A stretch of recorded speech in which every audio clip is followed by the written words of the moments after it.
le prince William a aidé sa mère, la princesse Diana, à surmonter l'épreuve des engagements publics lors de son mariage précoce avec le prince Charles, a déclaré un expert royal dans un documentaire sur le retour.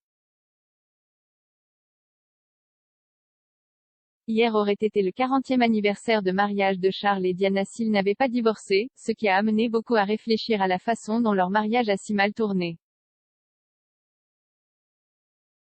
Maintenant, leur fils, le duc de Cambridge est heureusement marié à Kate, la duchesse de Cambridge, et en avril de cette année, le couple, les deux 39, ont célébré leur 10e anniversaire de mariage. Les Cambridge ont 3 enfants ensemble, le prince George, 8 ans, la princesse Charlotte, 6 ans et le prince Louis, 3 ans.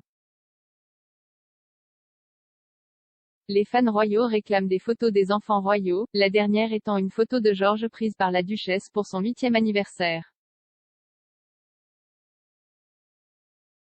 Lorsque William lui-même était encore un bébé, il a également joué un rôle principal sur la scène royale, selon une interview récemment refaite avec le biographe de Diana, Andrew Morton.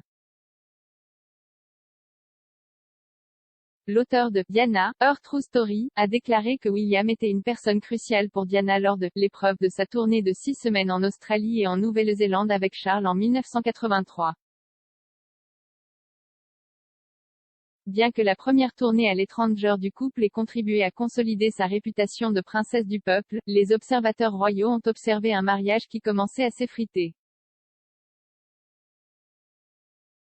La tournée en Australie et en Nouvelle-Zélande a été un véritable rite de passage et une véritable épreuve, a déclaré M.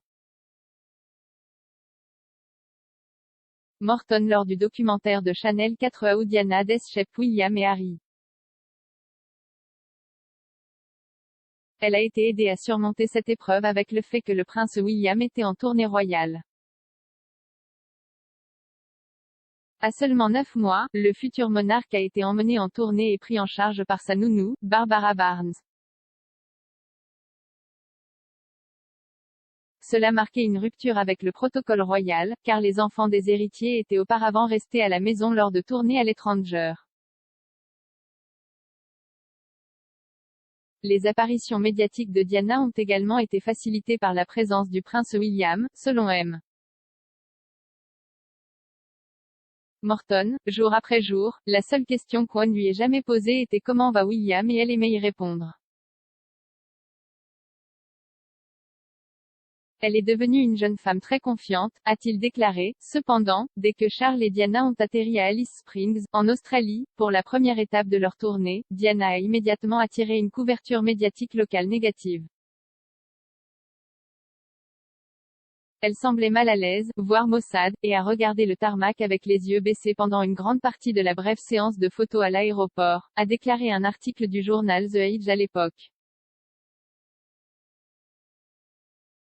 Les observateurs ont également déclaré que la tournée était l'une des premières fois où il semblait y avoir des tensions entre le couple royal alors que le public et la presse réagissaient à Diana. L'accueil enthousiaste que Diana a reçu a servi à creuser un fossé entre elle et Charles, a écrit M. Morton dans sa biographie de 1992, Diana, Her True Story, la foule s'est plainte lorsque le prince Charles est passé de son côté de la rue lors d'un bain de foule. En public, Charles a accepté le statu quo révisé de bonne grâce. En privé, il a blâmé Diana, a-t-il déclaré. 1 an et demi après la tournée en Australie, le couple a eu son deuxième enfant, le prince Harry. Dans les années qui ont suivi, ils ont commencé à s'éloigner davantage car Charles avait une liaison avec Camilla Parker Bowles et Diana a également commencé à voir d'autres hommes. En 1992, leur relation s'est publiquement désintégrée après que des conversations téléphoniques intimes entre Diana et son amant, James Gilbey, et d'autres appels entre Charles et Camilla, aient été divulgués à la presse. Charles et Diana se sont séparés cette année-là, avant que les termes de leur divorce ne soient finalement convenus en 1996.